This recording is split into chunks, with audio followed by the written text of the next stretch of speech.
Esselamu Aleyküm ve Rahmetullah. Aziz xalqımız, hörmətli dostlar, özəlləşdirmə çekləri üzrə Facebook qrupunun üzvləri, hər birinizi Allahın adı ilə salamlayıram və sizin diqqətinizə özəlləşdirmə çeklərini satmayıb 29 ildir ümidlə saxlayan bacılar və qardaşlara, deputatlara və xalqımızın bütün qeyrətli oğullarına və qızlarına müraciəti təqdim edirəm. Dostlar, tezliklə ali məhkəmə olacaq. Bəs biz nə etməliyik? Xahiş edirik, diqqətlə qulaq asın və paylaşın. Rəy yerində öz fikirlərinizi və öz sözlərinizi yazın. Hüquqşünas və iqtisadçı alimlərin dediyi kimi, qanunla hər özəlləşdirmə payı maddi dəyəri olan əmlak payına bağlıdır və qanunla inflyasiyadan qorunan olduğundan bugün üçün ən azı 40 min manat dəyərində səhm payı düşür.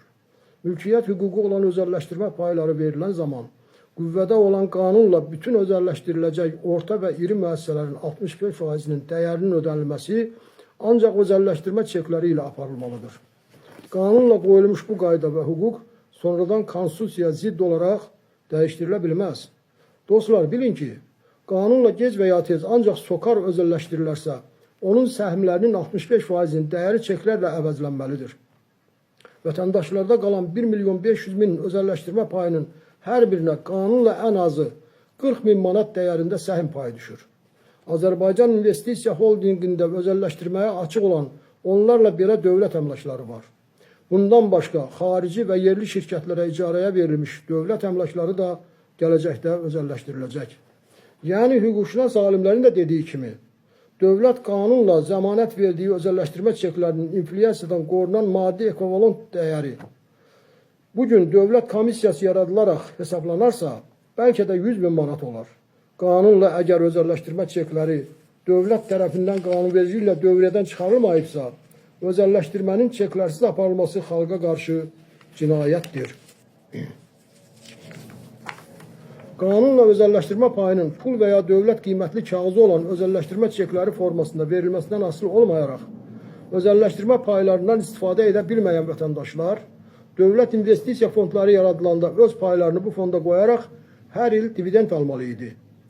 Hətta mərhum prezident Heydər Əliyev 1996-cı ildə öz çıxışlarında xalqımıza söz verdi və vəd etdi ki, 5, 10, 15, 20 il keçsə də hər bir vətəndaş öz əmlak payını almalıdır.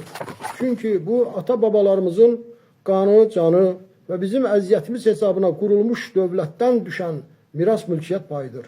Bu mülkiyyət hüququ Heydər Əliyevin və dövlətin həmin dövrdə qəbul etdiyi qanunlarda 450 nömrəli fərmanla təsdiq olunmuş özəlləşdirmə payları barədə əsasnamədə və konstitusiyada öz əksini tapıb.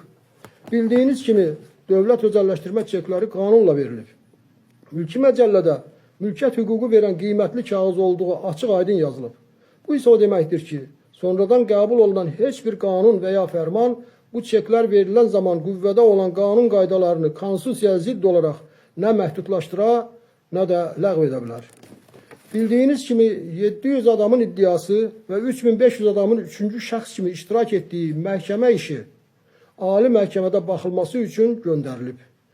Bakı İnzibati və Apellyasiya məhkəmələri qərəzli şəkildə heç bir sənəd və hüquqi fakt olmadan Əmlak Komitəsinin şifahi sözü əsasında 2011-ci ildə özəlləşdirmə çeklərinin dövrədən çıxarıldığını və bu səbəbdən vətəndaşların bir illik kompensasiya tələbi üçün vaxtın keçdiyini yazaraq iddianı qəbul etməyiblər.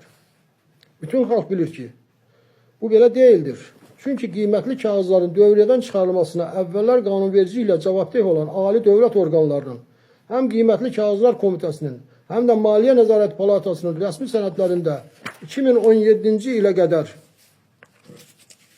özəlləşdirmə çeklərinin dövriyədə olduğu, dövriyədən çıxarılması qaydaları hələ hazır olmadığı üçün özəlləşdirmə çeklərinin gələcəkdə dövriyədən çıxarılacağı barədə hüquqi faktlar öz təsdiqini tapıb və bu sənədlər məhkəməyə də təqdim olunub. Dostlar, çox adam, hətta bəzi hüquqşünaslar dövriyyə, tədavül və tədiyyə nə olduğunu hələ də bilmir. Dövriyyəyə buraxılma hər hansı mülkiyyət hüququ verən daşınar və ya daşınmaz əşyanın, o cümlədən qiymətli kağızların istehsal olunaraq əvəzli və ya əvəzsiz olaraq verilməsidir. Məsələn, Pullar dövriyyədə tədiyyə ödəmə vasitəsidir. İstiqrazlar isə dövriyyədə tədavül vasitəsidir.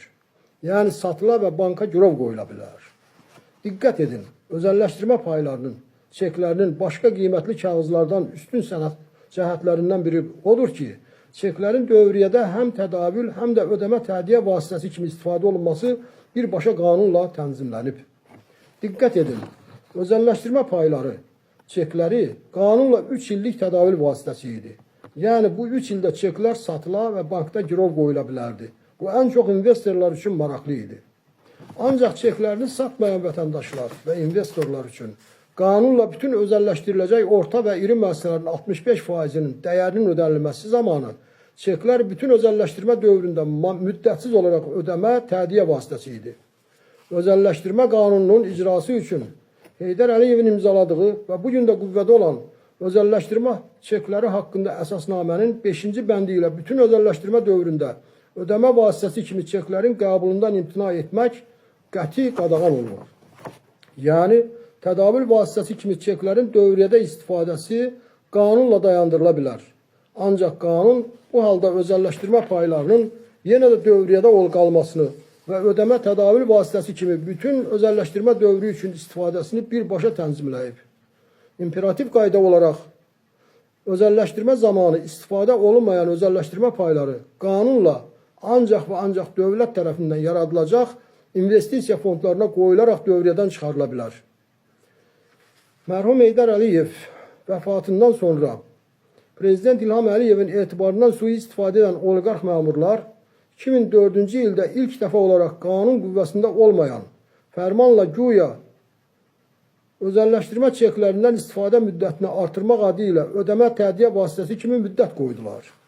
Yəni dövlət cinayəti edilərək özəlləşdirmə payı olaraq mülkiyyət hüququnu təsdiq edən və dövlət investisiya fondları yaradılana qədər bütün özəlləşdirmə dövrü üçün dövriyyədə ödəmə vasitəsi kimi istifadəsi qanunla qorunan bir qayda konstitusiyaya tam zidd olaraq 2004-cü ildə 75 nömrəli fərmanla məhdudlaşdırılaraq sonradan ləğv olundu. Bu isə konstitusiya qanunlarının və beynəlxalq insan hüquqlarının çox kobud pozuntusudur. Burada xüsusi bir qeyd də edim ki, vətəndaşların, deputatların və məhkəmənin bilməsi vacib olan iki şey var. 1. Konstitusiya və qanunla mülki məcəllədə maddə 153.3 əmlakın fiziki və hüquqi şəxsin mülkiyyətində Azərbaycan Respublikasının dövlət və ya bələdiyyələrinin mülkiyyətində olmasından asılı olmayaraq əmlaka mülkiyyət hüququnun, əmlaka sahiblik, ondan istifadə və ona dair sərəncam hüququnun əldə edilməsi və ona xitam verilməsi xüsusiyyətləri yalnız qanunla müəyyənləşdirilə bilər. Eyni zamanda, bu ikinci bənddir, eyni zamanda konstitusiyaya əsasən heç bir fərman mülkiyyət hüququndan istifadəni, yəni qanunla dövlət qiymətli kağızı olan özəlləşdirmə çeklərindən bütün özəlləşdirmə dövründə tədiyyə ödəmə vasitəsi kimi istifadəsini dayandıra bilməz. 15 ildir ki, özəlləşdirmə qeyri-qanuni şəkildə aparılır. Çünki bugün qüvvədə olan özəlləşdirmə qanununun 10-cu maddəsi ilə özəlləşdirmə çekləri ödəmə vasitəsi hesab olunur. Əziz dostlar, əsas məsələ odur ki, tədavül və tədiyyə vasitəsi kimi özəlləşdirmə çeklərinin istifadəsi zamanı da, istifadəsi fərmanla da olsa, başa çatandan sonra qanunların, konstitusiyanın və mülki məcəllənin qoyduğu qaydalara uyğun olaraq bu çeklər qiymətli kağız kimi kompensasiya ödənilərək dövriyyədən çıxarılmalı idi. Bütün məhkəmələrdə vəkillər hüquqi faktlarla, qanunla qiymətli kağızların dövriyyədən çıxarılması qaydalarının hazırlanmasına və dövriyyədən çıxarılmasına nəzarətə cavabdeh olan ali dövlət orqanlarının rəsmi sənədlərinə əsaslanaraq çeklərin hələ də dövriyyədə olduğunu təsdiq etdilər. Buna baxmayaraq, hakimlər ədalətsizlik edərək öz vəzifələrini şərəf və ləyaqətlə yerinə yetirmədilər. Onlar Əmlak Komitəsi nümayəndəsinin heç bir rəsmi sənədə əsaslanmadan şifahi sözü ilə deyilmiş bir yalana hüquqi qüvvə verməyə çalışırlar. Ən əsası isə məhkəmələrin köməyi ilə oliqarx məmurlar öz cinayətlərini cənab prezidentin üstünə atmaq istəyirlər. Məhkəmədə Əmlak Komitəsi nümayəndələri çekləri prezident dövriyyədən çıxarıb deyirlər. Cənab Prezident öz fərmanında 2011-ci il 1 yanvara qədər istifadə olunmayan çiçəklər dövriyədən çıxarılır yazmayıb. O açıq aydın qanunvericiliklə dövriyədən çıxarılır yazıb. Hakimlər qanunvericiliyi saymayaraq fərmanı xaincəsinə öz istədikləri kimi, yəni çiçəkləri Prezident dövriyədən çıxarıb kimi yozması heç bir hüquqi fakta və sənədə əsaslanmadan şifahi olaraq deyilmiş yalan əsasında çıxartdığı qərar açıq aydın Cənab Prezidentə və xalqa qarşı düşmənçilikdir. Bu, Prezidentin adına şərəf və ləyaqətinə ləkə salmaq istəyən oliqarx məmurların dövlət xəyanətidir. Bu, oliqarx məmurların xainliyi və niyyəti ondan ibarətdir ki, uzun illərdir xalqın onlara qarşı olan nifrətini, söyüş və qarğışlarını Cənab Prezidentin üzərinə yönəltsinlər. Biz müzəffər Ali Başkomandan kimi Cənab Prezidenti sevdiyimiz və inandığımız üçün belə fikirləşirik. Ümid edirik ki, ali məhkəmədə qeyrətli və vicdanlı hakimlər var və onlar ədaləti bərpa edəcək və bu qanunsuzluğu aradan qaldıracaq. Cənab Prezidentə düzgün məlumat veriləcək. Dostlar, ali məhkəmədə indi deyəcəyim suallara rəsmi cavab olmadan qərar qəbul edərsə, bu artıq həm Cənab Prezidentə, həm də xalqa qarşı cinayətdir. Bu, Azərbaycan tarixində ən böyük dövlət cinayət kimi yadda qalacaq. Heç bir məhkəmə iki ali dövlət orqanından suallara aydın cavab almadan şifahi sözlə qərar qəbul edə bilməz. Bu, cinayətdir. Əmlak məsələləri dövlət xidməti məhkəmələrdə vermiş, lakin cavabsız qalan bu iki sualın cavabını mütləq verməlidir. 1. Dövlət özəlləşdirmə çeklərinin emitenti kimi əmlak məsələləri dövlət komitəsi tərəfindən özəlləşdirmə qiymətli kağızı olan dövlət özəlləşdirmə çeklərinin dövriyədən çıxarılması üçün qanunvericiliklə səlahiyyətli dövlət orqanı olan Azərbaycan Respublikası Mərkəzi Bankına və ya əvvəllər buna səlahiyyətli olan Azərbaycan Respublikası Dövlət Qiymətli Kağızlar Komitəsinə yaxud Azərbaycan Respublikası Maliyyə Bazarlarının Nəzarət Palatasına rəsmi müraciət edibmi və nə vaxt edilib? İkincisi, əgər özəlləşdirmə çekləri dövriyədən çıxarılıbsa, bu zaman hər özəlləşdirmə çekinə düşən kompensasiyasının miqdarı nominal olaraq neçə manat qoyulmuşdur? Bütün vətəndaşlar gözəl bilir ki, bunların heç biri olmayıb. Bu səbəbdən də Əmlak Komitəsi nümayəndələri məhkəmələrdə bu suallara cavab verməkdən imtina etdilər. Biz məhkəmələrdə təsdiq edirik ki, özəlləşdirmə çekləri Prezidentin öz fərmanında yazdığı kimi qanunvericiliklə dövriyədən hələ də çıxarılmayıb. Eyni zamanda məhkəmələrdən xahiş və tələb edildi ki, əgər vəkillərin sizə təqdim etdiyi iki ali dövlət orqanının rəsmi sənədlərinə inanmayırsınızsa, qiymətli kağızların dövriyədən çıxarılmasına dair dövlət adından nəzarət edən və qaydalarını hazırlayan Mərkəzi İcra Hakimiyyəti orqanı olaraq Mərkəzi Bankdan bu 7 suala cavab aldıqdan sonra qərar verin. Birinci sual. Azərbaycan Respublikasının Mərkəzi Bankı və ya əvvəllər buna səlahiyyətli və cavabdeh olan Azərbaycan Respublikasının Dövlət Qiymətli Kağızlar Komitəsi yaxud Azərbaycan Respublikası Maliyyə Bazarlarına Nəzarət Palatası tərəfindən dövlət özəlləşdirmə çekləri dövriyədən çıxarıldı mı? İkinci, əgər dövriyədən çıxarılıbsa, bu hansı tarixdə, hansı normativ hüquqi akta, normativ xarakterli və qeyri-normativ xarakterli akta əsasən həyata keçirildi? 3. Əgər dövriyədən çıxarılıbsa, bu zaman hər özəlləşdirmə çekinə düşən kompensasiyanın miqdarı nominal olaraq neçə manat qoyulmuşdur? 4. Azərbaycan Respublikası Mərkəzi Bankının arxivində qiymətli kağızların dövlət reyestrində dövlət özəlləşdirmə çeklərinin dövriyədən çıxarılması barədə müvafiq qeydlər mövcuddurmu? 5. Əgər dövriyədən çıxarılıbsa, dövlət özəlləşdirmə çeklərinin dövriyədən çıxarılması haqqında məlumat qiymətli kağızların dövlət reyestrində müvafiq qeydlər edildiyi gündən 7 iş günü müddətində rəsmi məlumat kütləvi informasiya vasitələrində dərc olunubmu? 6. Azərbaycan Respublikasının Mərkəzi Bankı və ya əvvəllər buna səlahiyyətli və cavabdeh olan Azərbaycan Respublikası Dövlət Qiymətli Kağızlar Komitəsi yaxud Azərbaycan Respublikası Maliyyə Bazarlarına Nəzarət Palatası tərəfindən qanunvericiliyə uyğun olaraq hazırlanmalı olan dövlət özəlləşdirmə çeklərinin dövriyədən çıxarılması qaydaları mövcuddurmu? 7. Dövlət qiymətli kağızları haqqında bütün məlumatlar dövlət əhəmiyyəti daşıyır və qanunla qorunur. Əgər özəlləşdirmə çekləri dövriyədən çıxarılıbsa, bu zaman hər özəlləşdirmə çekinə düşən kompensasiyanın miqdarı nominal olaraq neçə manat qoyulmuşdur? Dostlar, paylaşın ki, hamı bilsin. Beləliklə, haqqı və ədaləti bərpa edək. Azərbaycan Respublikası Məhkəmə Hüquq Şurasının sədri cənab İnam Kərimova müraciət edin. Bu suallara cavabı məhkəmələr Əmlak Komitəsindən və Mərkəzi Bankdan mütləq tələb etməli idi. Ancaq qanunsuzluq edərək etmədilər. Dostlar, bugün nə etmək lazımdır? Siz hərəkət etməsəz, öz-özünüzə kömək etməsəz, deputatlara müraciətlər etməsəz, bu oliqarx məmurlar sizin haqqınızı yiyəcəklər. Öz deputatlarınızdan xahiş edin, bu cinayətə göz yummasınlar, sizə və xalqa dəstək olsunlar. Xahiş edin, öz borclarını ləyaqətlə yerinə yetirsinlər. Cənab Prezidentin adına ləkə salmaq istəyənləri, xalqın prezidentə olan sevgisini nifrətə çevirmək istəyənləri ifşa etsinlər. Cənab Prezidentə düzgün məlumatı çatdırmağa yardım etsinlər. Biz inanırıq ki, Prezident heç vaxt atasının xalqa vədini, konstitusiya və qanunları pozmaz. Çünki bu, xalqa və dövlətçiliyimizə qarşı cinayətdir. Bu işi ancaq Prezidentin etibarından sui istifadə edən məmurlar edə bilər.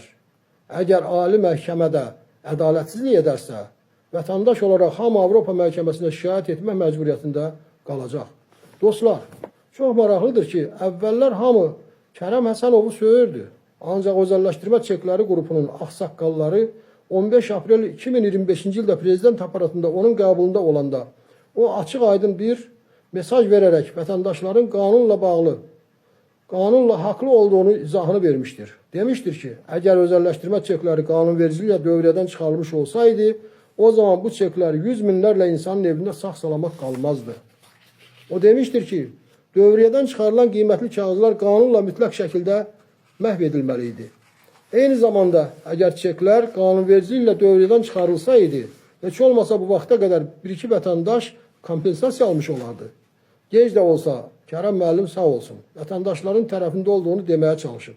Ancaq maraqlı bir olan odur ki, bəs o kimdən qorxur ki, bu cinayət barədə nə cənab prezidentə, nə də xalqa bu həqiqətləri açıb deyə bilmir?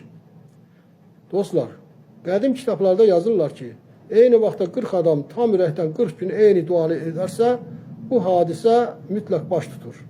Ancaq sizdən xahiş edirik, qarğış duası yox. Gəlin hələlik alqış və kömək duası edək. Qoy cənab prezident özəlləşdirmə çekləri barədə olan haqsızlıqlardan tam xəbər tutmasına Allah özü kömək olsun. Dostlar, məsələ tək dualıq da deyil. Hər birimiz aktiv olmalıyıq. Deputatlarımızın ürəkli, qeyrətli, ədalətli olmağını arzu edək. Ancaq mütləq hər birimiz aktiv şəkildə öz deputatından Məhkəmə Hüquq Şurasının sədri cənab İnam Kərimova müraciət etməsini və cənab prezidentə xəbərin çatmasından yardımcı olmamasını, Milli Məclisdə bu barədə müzakirələrə başlamalarını xahiş və tələb edək. Bu videonu da ona təqdim edin. Sizdən hərəkət, Allahdan bərəkət. Paylaşın və deputatlarınıza müraciət edin, dostlar. Hər bir deputatın ailəsində, dostları və qohumları arasında dövlətə, qanunlarımıza və Ulu Öndər Heydər Əliyevə inanaraq özəlləşdirmə çeklərini satmayı ümidlə saxlayanlar var. Ancaq deputatlar siz onlara müraciət etməyincə bu barədə danışmağa qorxurlar. Bəziləri isə hüququ, qanunları və konstitusiyanı bilmədikləri üçün susurlar. Dostlar, Facebookda özəlləşdirmə çekləri qrupundakı və YouTube'dakı özəlləşdirmə kanalında olan bütün məlumatları onlara çatdırmağa çalışın. Öz ürək sözlərinizlə müraciət edin. Xalqına qarşı olan bu cinayətə biraz qalmış əmlak payı haqqına göz yuman deputat ancaq bu xalqın düşmanı ola bilər. Allah böyükdür. Facebookda özəlləşdirmə çekləri qrupunda və başqa qruplarda paylaşın. Hamı paylaşsın. Çünki hər paylaşanda 100 adam görür. İnanırıq ki, siyasi mövqeyindən asılı olmayaraq, xalqını sevən qeyrətli insanlar bizə kömək edəcək. Hər biriniz öz müraciətinizi video kimi çəkib paylaşın. Ümid edirik ki, hamı əziyyət çəksə, səy göstərsə, tezliklə prezidentə düzgün məlumat çatacaq. Bu haqq işində əziyyətli olan hər birinizi, ailənizi və sevdiklərinizi Allah xoşbəxt eləsin. Qanuna və dövlətə inanaraq özəlləşdirmə çeklərini satmayı ümidlə saxlanırlar. Allah köməyiniz olsun. Esselamu Aleyküm və Rəhmətullahi və Bərəkatuhu.